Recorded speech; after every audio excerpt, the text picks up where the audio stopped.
Hey everybody, Miri the Jedi here. I hope you're having a lovely holiday season. I'm here to fill you in on some of my most anticipated films of 2015. I have to tell you, this was a very difficult list for me to make because there are so many amazing films that are coming out next year. It took me a bit of time to actually figure it all out. So I'll start with my number 10. That is, of course, the wonderful work of Martin Scorsese. His movie Silence is coming out. It's sometime in 2015. They haven't given it an official release date yet. Scorsese could make a movie about insurance agents knitting baby blankets and I would watch it. But this sounds really compelling. This is the story of two Jesuit missionaries played by Liam Neeson and Andrew Garfield in 17th century Japan. So sign me up. I mean, it could be terrible or it could be his best film ever. But either way, I'm really looking forward to it and I can't wait to see it. My number 9 is Crimson Peak. Guillermo del Toro is one of my favorite directors. I think he has one of the most vibrant and visceral voices of any director working today. And I'm really excited to see him kind of get back into the swing of things as I know him to be, which is gothic, larger-than-life romance, which is how this film is being described. It stars Jessica Chastain, Tom Hiddleston, Charlie Hunnam, and one of my favorite Guillermo del Toro regulars, Doug Jones, to name a few. And I'm just really looking forward to this film. I think it's going to be gorgeous and beautiful, if nothing else. And that's all I have to say about that. My number 8 is Sea of Trees, Gus Van Sant's film starring Matthew McConaughey, who I would follow into a suicide forest if I had to. It stars Matthew McConaughey, like I said, and Ken Watanabe, who I think is just undersung. Like we see him be awesome in everything he does. So I'm really excited to see him and Matthew McConaughey explore life and love and the pursuit of happiness and have these deep philosophical conversations as they encounter one another in this very mythical, very sad, and I'm assuming depressing place. I'm also a longtime fan of Gus Van Sant, so I'm excited to see how he handles this one. Number 7 on my list would have to be Spectre, otherwise known as Bond 24. Some of you might know this, but I'm actually a pretty big Bond fan. I grew up on all the Bond movies, and I really love what Sam Mendes has done with the last film. I'm really looking forward to seeing what he does with this one. The cast alone on this film is worth the price of admission. You've got Monica Bellucci and Christoph Waltz, to name a few. You have some returning characters like Ben Whishaw and Naomi Harris, and I'm just really looking forward to this film.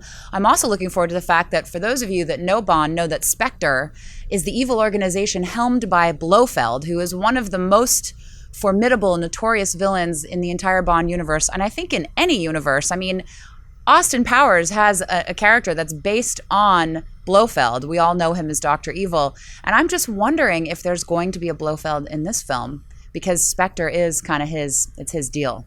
So it would be very interesting to see if Blofeld will appear in this film. And if he does, who will play him? And more importantly, who's going to play his cat? Number 6, that's what I'm talking about. Richard Linklater, Baseball, 1980s.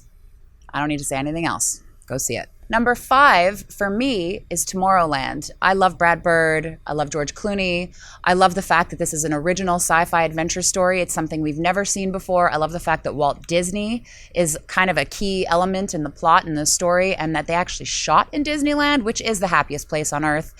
I'm just really excited to see it based on the look alone. For those of you that have seen the trailer, it's beautiful and it's just like an expansive, really well-realized world. I know they shot in Vancouver, so I always like to support films that are shot in my native Canada, and I'm really looking forward to seeing the film. My number 4 film for next year is The Revenant. It's a film that's being directed by Alejandro Iñárritu, who many of you know directed Birdman, which I think is the best film of 2014. Some of you might agree with me, some of you might not. I'm sure I'll hear about it on Twitter either way. This is a story of a frontiersman, played by Leonardo DiCaprio, who is left for dead after being mauled by a bear in the early 1800s, and he goes out on a vengeful mission for blood to find the men that left him to die by himself. So you've got Iñárritu, you've got Leonardo DiCaprio, you've got the early 1900s, you've got the early 1800s, and you have bears, which for those of you that don't know, Stephen Colbert called bears godless killing machines. So I think it's kind of amazing to have godless killing machines, Leonardo DiCaprio and Iñárritu all doing one movie. Let's have a party. That's my number 4. Number 3 for me is Mad Max Fury Road. I mean, all you have to do is watch the trailer, and once you've found your eyeballs and managed to put them back in their sockets, you'd probably agree with me. The trailers for this movie are just balls to the wall. They look incredible. George Miller is back. He's returning to his roots, which is a really exciting aspect of the film. Charlize just looks like such a badass with that shaved head. And you have Tom Hardy, who's one of the best actors in this generation, playing Max. I'm really excited to see where they take the story and how they expand the world. It just looks so vicious and brutal and beautiful all at once, and I can't wait to see it. Quentin Tarantino is one of my favorite directors, so of course it's not a surprise that Hateful Eight would make number 2 on my list. We all know the script leaked earlier this year, and from what I heard from people who actually had the chance to read it, it's formidable, incredible, so which doesn't surprise me. So I'm very excited to see the Hateful Eight. I'm also really excited to see Quentin Tarantino work with some new actors like Kurt Russell and Jennifer Jason Leigh. That's kind of exciting. And this is a Civil War era story, and I love what he does when he visits different periods and eras in history. I loved Inglourious Basterds. I still think it's his best film, and I love Django. So it's going to be interesting to see him explore a different part of American history with Hateful Eight. So I'm looking forward to it. And my number 1 film, I really couldn't call myself a Jedi and not make this my number 1 most anticipated film of 2015.